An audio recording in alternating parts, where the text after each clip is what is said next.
Thanks for joining me today. I'm Spirit Bird, founder of Holton Healing Arts Shaman School, dropping a truth bomb with you today that true relationship with your spirit guides is not about them showing you which way or giving you information or pointing you in the right direction or giving you a shortcut to what should happen or what's going to happen in the future, but about pointing you to what you're ready to see.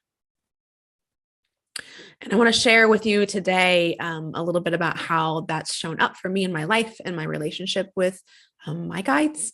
And just a heads up, talking a little bit with some sexual trauma today. So just giving you a heads up on that. So I want to start with where my journey with working my own personal trauma really began. And it was kind of surprising. So a few years back, not too long after the Me Too thing exploded, I was inspired by somebody I knew who shared some personal stuff. And, I really felt at the time like it was, somebody reaching out a hand and being like, this has happened. And it was somebody that surprised me and in a way that I didn't expect to hear it. And I thought like, dang, like that actually, I am inspired. It was certainly a bold and vulnerable thing to say. And I really respected how she brought it forward in a way that wasn't like, hey, these things are bad and men are bad and look what happened to me, but more of like just sharing, that this is what happened. And so from that inspiration, I also shared. And it's interesting because I remember like when this stuff kind of all started and women started bringing their stories forward more. And every once in a while I would follow somebody or see a share from somebody that would like laundry list all of the assaults that have happened to them over their lives, like maybe even like being raped multiple times. And of course, like being careful not to victim shame, I can't lie that a thing that went through my head was like, when you'd see the laundry list was like, dang, but that's like a lot. And you got to wonder, like, what are you doing that has you continuing to get into these situations, And again, I say that gently. It's not that it's, somebody's fault when something bad happens to them, but like what is part of the pattern that's happening? What are you agreeing to, at least on some subconscious level? What is life trying to show you? And, you're not getting the memo. And then when I went to share on Facebook, which I'll talk more about later, I don't necessarily recommend, I actually put together my own laundry list and I was like, holy crap. That's me.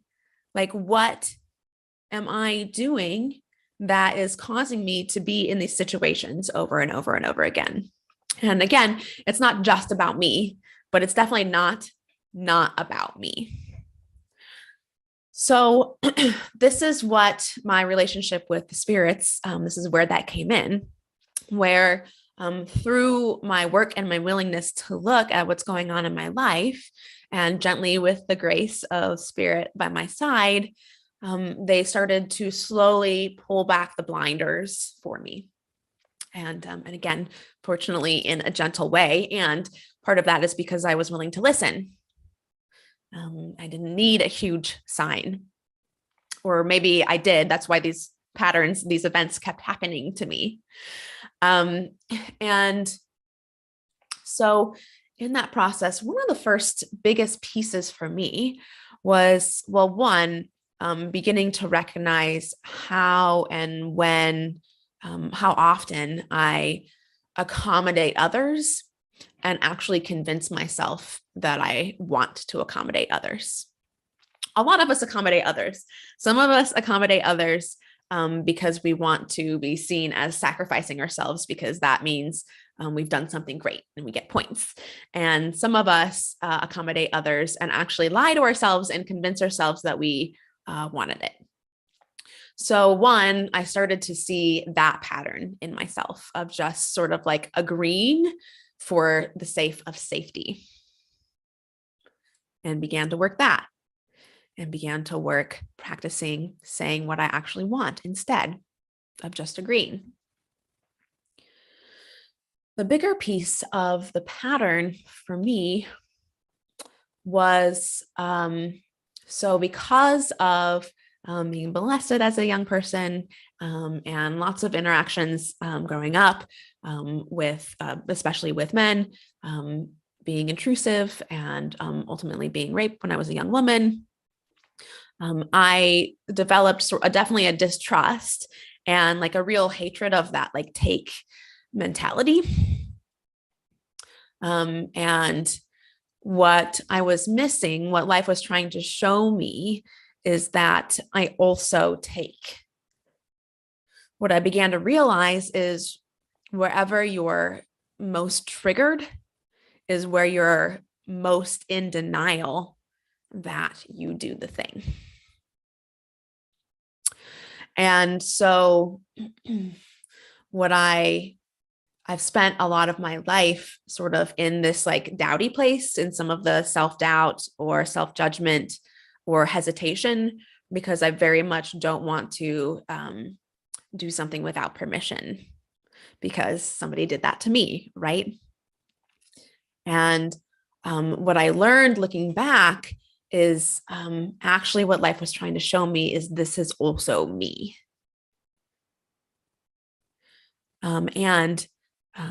The spirits were showing me that because I was ready to see it. And when that happened, I then realized like that I had this whole big part of myself that I was shutting down because I for sure didn't want to be like the bad person. And I do want to say, again, gently and slightly cautiously here, that when you go through trauma or something that causes a significant grief in your life, or when you're, in a dangerous relationship, of course, like the first step is to notice that and then to remove yourself from the dangerous situation, right? That's the most important thing. If you are actually in danger, then you need to get that out. And then after that, most of us then go through a phase. And again, this is an important part of healing. We shouldn't skip over this phase. But we go through a phase where then we're really angry at the other person, right? We're really mad. We feel like we've been hurt. We've been a victim to something. And we want to create a story about how they're the bad guy. And again, you should spend time in this place. It's really important to make sure that you feel your anger and you feel your boundaries and you feel the no in your system. And then after that, then you can start gathering the teachings of what life was trying to show you. And so this is where it brought me with the whole piece around permission. And I also realized like, holy crap, like we all do this. And as long as I am denying that I do, I'm going to keep having situations that feel like people are taking from me.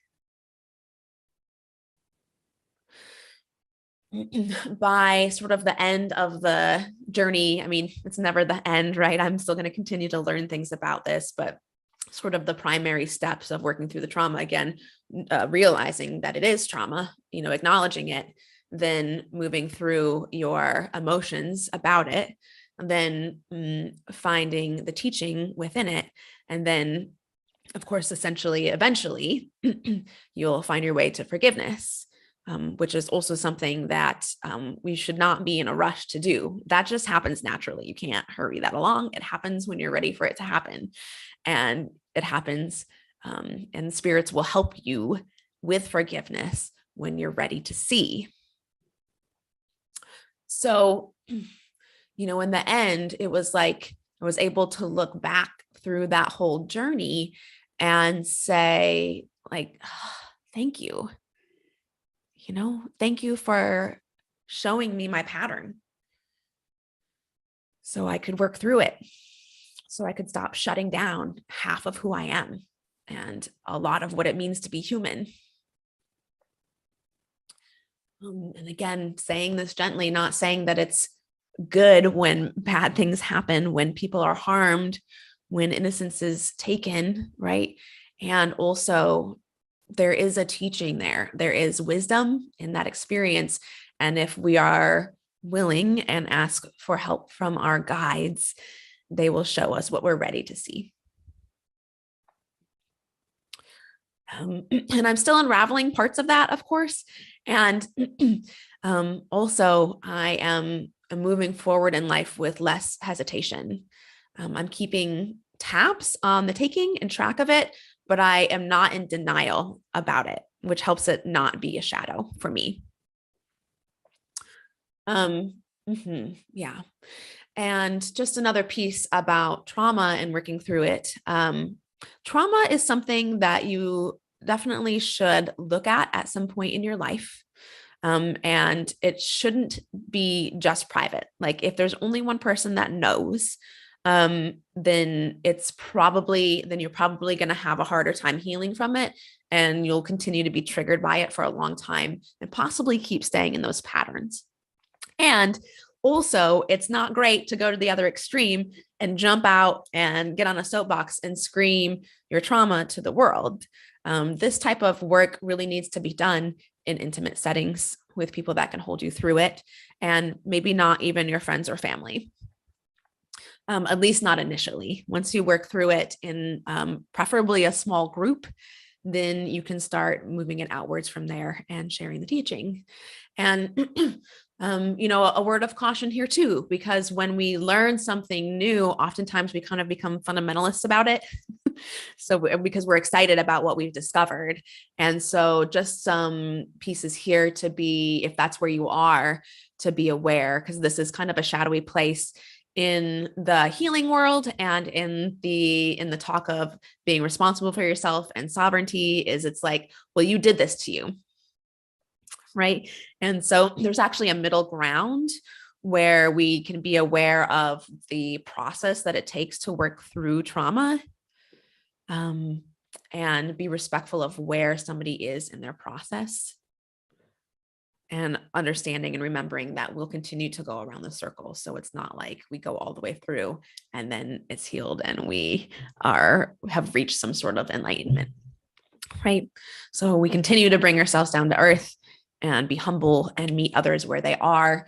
And, if you are finding you're around people who are a few steps behind you on a similar trauma healing journey, you're welcome to share what you've learned for what they're ready for. But it's not your job to actually get them all the way through. That's between them and spirits and what they're available and ready to receive. If you're ready to do some work on your trauma, or you're called to help facilitate others through their own, I, of course, invite you to apply for Shaman School. I have a couple of seats open this month. We do a lot of deep work in this program, and we get into the trauma and we have fun doing it. But it's most important to me to cultivate a safe and empowering space for you to not only look at your own stuff, but to be able to be a truthful, authentic guide for others that works with integrity and can meet your students or your clients where they are at.